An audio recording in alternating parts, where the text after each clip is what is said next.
அடுத்து மிதுன ராசி. கேளுங்க. Business partnership நம்பிக்கைக்குரியதா?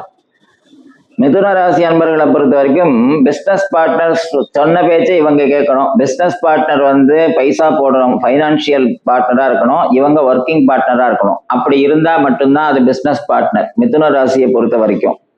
என்ன காரணம் அப்படின்னா, மிதுன ராசிக்கு வந்து டேலண்ட் வந்து நிறைய அவங்க வெளிப்படுத்துறதுக்கு வாய்ப்புகள் அதிகம். ஆனா பொருளாதாரத்தை செலவு பண்றதுக்கு வாய்ப்பு கம்மி. ஆனால் தனுர் ராசியை பொறுத்த வரைக்கும் மீன ராசிக்கும் அதுவே அதிபதி ஆகிறதுனால ஃபினான்ஷியல் சப்போர்ட் அவங்களால பண்ண முடியும். ஆனா அவங்க ஒர்க் பண்றதுக்கு ரெடியா இல்லை, அதாவது அந்த பொறுப்பை சுமக்கிறதுக்கு தயாரா இல்லை. அப்போ மிதுனத்துக்கு வந்து தனுசு தான் பார்ட்னர்ஷிப். அப்போ மிதுனத்துக்கு பார்ட்னர் வந்து எப்பவுமே வந்து ஃபைனான்சியல் பார்ட்னரா இருக்கணும். அப்படி பண்றதா இருந்தா தாராளமா பார்ட்னர்ஷிப் நல்லபடியா அமையும். மிதுன ராசிக்கு ஹெல்த் இஷ்யூ கவனிக்க வேண்டிய காலம் எது? மிதுன ராசிக்கு ஹெல்த் இஷ்யூ கவனிக்க வேண்டிய காலம் அப்படின்னு பார்த்தோம்னா ஆனி மாசம், தமிழ் மாசத்துல ஆனி மாசம், ஐப்பசி மாசம், அதே மாதிரி மாசி மாசம், இந்த 3 மாதங்கள், அதாவது ஜூன் 15 இருந்து ஜூலை 15 வரைக்கும், அக்டோபர் 15 இருந்து நவம்பர் 15 வரைக்கும், அதே மாதிரி பிப்ரவரி 15 இருந்து மார்ச் 15 வரைக்கும். இந்த டைம் வந்து எப்பவுமே இவங்களுக்கு ஹெல்த் இஷ்யூ நார்மலாகவே வரும். என்ன ரீசன் அப்படின்னு பார்த்தா, சூரியனுடைய ஆதிக்கத்தின் காரணமாக இவங்களுக்கு வயிறு சம்பந்தமான பாதிப்புகள், உஷ்ண ரோகம்னு பேரு, கடுமையான தலைவலி, அதாவது கடுமையான வயிற்று வலி, இது சம்பந்தமான பாதிப்புகள்லாம் வரும். முக்கியமான விஷயம் என்னன்னா, இஎன்டி ப்ராப்ளம் அப்படிங்கிறது இவங்களுக்கு நார்மலாகவே உண்டு. அதாவது சைனஸ் ப்ராப்ளம், இந்த மாதிரி விஷயங்கள்லாம் கொஞ்சம் உண்டு.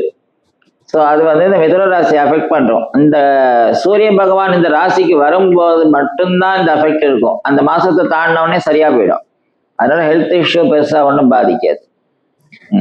எக்ஸாம்ஸ் போட்டிகளில் வெற்றி கிடைக்குமா? ஆமா, வித்யா விஷயம் படிப்பு அப்படிங்கிற வார்த்தையை எடுத்தாலே மிதுனம் தான் வந்து 12 ராசிகள்லையும் நம்பர் 1. மிதுன ராசி அன்பர்களுக்கு வந்து இப்போ மிதுனத்துல வந்து புதன் இருந்துட்டார், அல்லது மிதுன ராசியை புதன் பார்க்கிறார், அல்லது மிதுனத்துல குரு இருக்கார், அல்லது மிதுனத்தை குரு பார்க்கிறார், இந்த மாதிரி எந்த ரீதியிலையாவது புதன் குரு சம்பந்தம் இல்ல சுக்கிரனோட சம்பந்தம் அந்த மிதுனத்துக்கு கிடைச்சிருச்சு அப்படின்னா, அவங்க வந்து இப்போ வேதம் படிக்கிறவங்களா இருந்தாங்கன்னா ஒரு வேதம் படிக்கிறதே கஷ்டம், ஆனா அவங்க 3 வேதம் படிப்பாங்க. அதே மாதிரி ஒரு டிகிரி வாங்குறதே கஷ்டம், 3 டிகிரி வாங்கி பிஹெச்டி பண்ணிடுவாங்க. அதே மாதிரி விளையாட்டுத்துறையில் எடுத்தோம் அப்படின்னா state first, district first, school first, இந்த மாதிரி விஷயங்கள்ல அவங்க தான் பேர் வாங்குறவங்க. இந்த டிஸ்டிங்ஷன் வாங்குறது எல்லாருமே யாருன்னு பார்த்தா மோஸ்ட்லி இந்த மிதுன ராசிக்காரங்க தான்.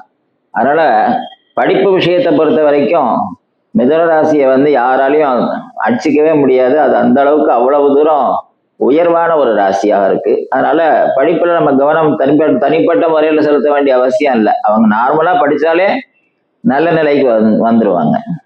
மிதுன ராசிக்கு ஃப்ரெண்ட்ஸ் மூலம் பிரச்சனை வருமா?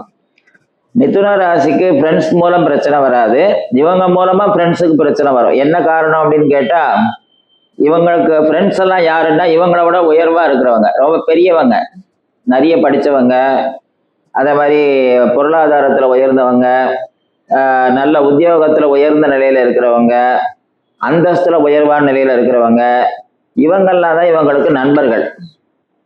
இவங்களுக்கு ஈக்குவலான ஏஜில் உள்ள நண்பர்கள் அப்படிங்கிறது நிரந்தர நண்பர்கள் யாரும் இவங்களுக்கு கிடையாது. எப்பவுமே அறிவாளிக்கு வந்து நட்பு கிடையாதுங்கிறது பழமொழி. அதனால அறிவு சார்ந்த ஒரு ராசியா இருக்கிற காரணத்தினால ஒண்ணு இவங்களை விட அறிவாளியாகவோ இல்லை பொருளாதாரத்திலேயோ இல்லை வயதிலேயோ அனுபவத்திலேயோ முதிர்ச்சி அடைஞ்சவங்க மட்டும்தான் இவங்களுக்கு அதிக நண்பர்களாக அமைவாங்க. அதனால நட்பு ரீதியான பிரச்சனை அப்படின்னு வரும்போது என்னன்னா, தற்காலிக நண்பர்கள் யாரும் வந்து அவங்களுக்கு நிரந்தர நண்பர்கள் இல்லை. இவங்களுக்கு ஈக்குவல் ஏஜில் இருக்கிறவங்க யாரும் இவங்களுக்கு நிரந்தர நண்பர்கள் இல்லை. அதனால அவங்க நண்பர்களால பிரச்சனை வருமா அப்படிங்கிற கேள்வியை விட நிரந்தரமா இருப்பாங்களான்னு கேட்டிருக்கலாம். அதான் விஷயம். மற்றபடி ஒன்றும் அது நண்பர்களால பிரச்சனைங்கிறது அவங்களுக்கு இல்லை.